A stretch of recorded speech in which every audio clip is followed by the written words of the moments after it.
Welcome back to Dirty 20, everyone. Today we return to our journey through the Monster Manual, where we look at some of our favourite monsters and talk you through how you might use them in your campaign. Let's get on with the show.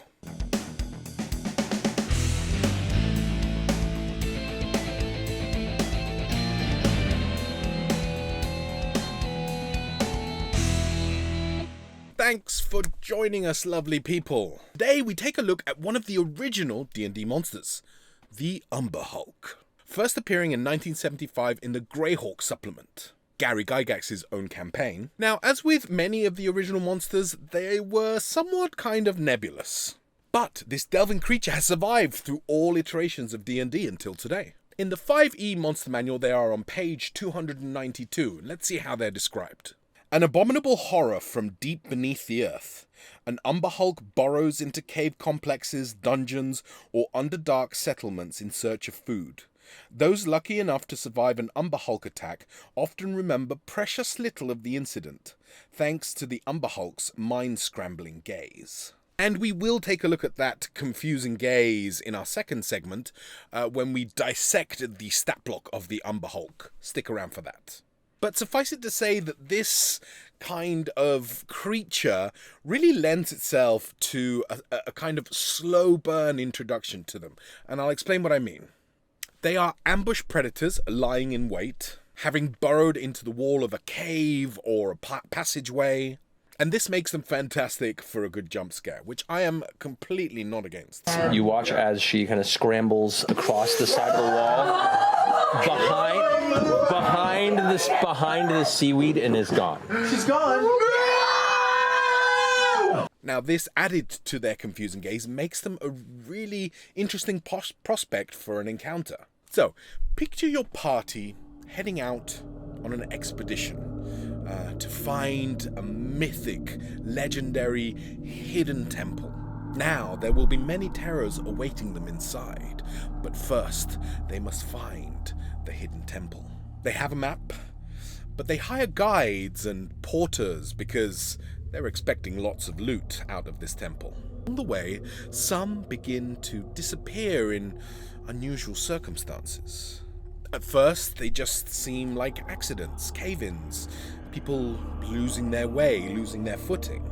But others begin to get jittery and start talking about a spirit of the Underdark. An ancient creature who lures travelers to their deaths through cave-ins or getting lost. This sets up a tense vibe that I recommend you really play into, whether it's with music or the voice that you use. Just let it go a little longer than it should and raise the tension. Strange noises, difficulty sleeping, and more porters disappearing. I love the idea of locals telling stories about this kind of boogeyman to the party, and the party either dismissing it or really kind of leaning into it and thinking that there's some spirit here at work or something supernatural. But actually, at the end of the day, they're just going to face a ferocious beast that's hunting. Before we jump into our second section, please make sure that you have subscribed to the channel, as it really helps us. And if you wouldn't mind sharing and liking this one along the way, we sure would appreciate it. Okay then, guys. So, jumping into page 292 of the Monster Manual, we can take a look at the Umber Hulk and its stat block. So, Umber Hulk, large monstrosity, chaotic evil, armor class of 18, they're tough to hit. Hit points 93, that's not too bad. And they have a burrow speed of 20 feet. This is going to make them extra dangerous in any encounter that you use them in. Strength of 20, intelligence of 9, so they're not going to be great at making saves from spells and the like that might target their intelligence, but good constitution, decent dex. They've got dark vision, tremor sense, which I really like. I mean, if you've ever watched that movie Tremors, you know that this kind of danger from below can be a lot of fun and very scary as well.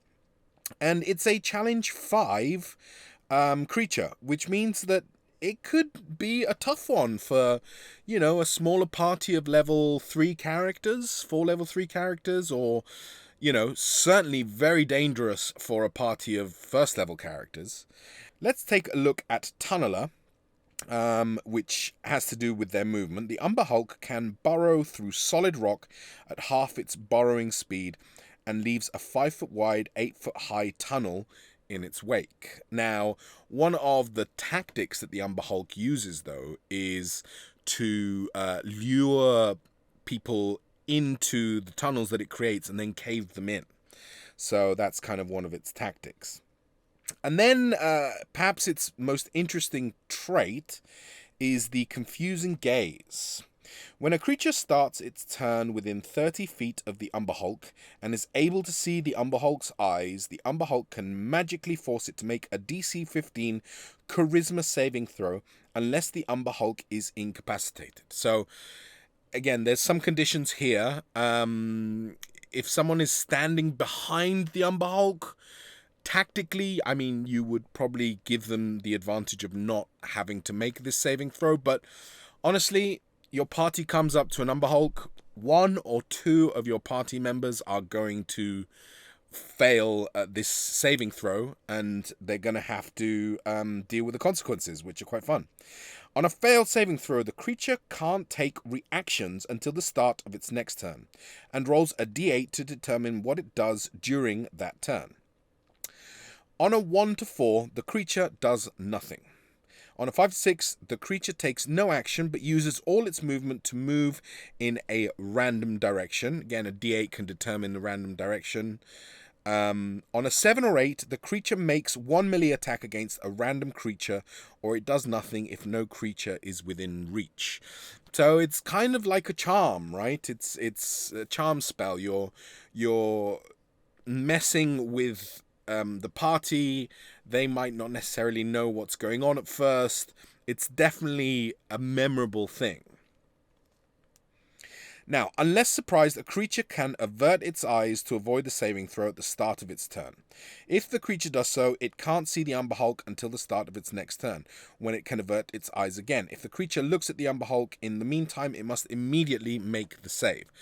So your player can say, "Oh, I'm not going to look at it," right? But then they can't see them, right? They have disadvantage on hitting them. They can't target them with spells, things like that. So it's definitely a really interesting trait for the Umber Hulk. Now, in combat, you're looking at a multi-attack with 3 attacks, 2 claws and 1 mandibles, plus 8, doing 9 average, and 14 for the mandibles. So, again, couple of crits, and people are going to start going down. That is no joke.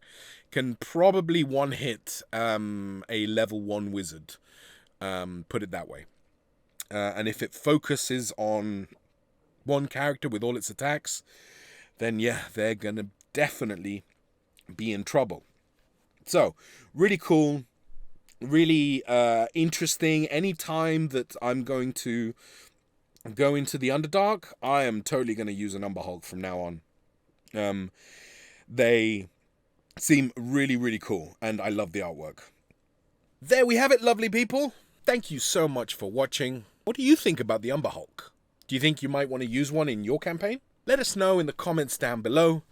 Take care, and as always, keep slaying.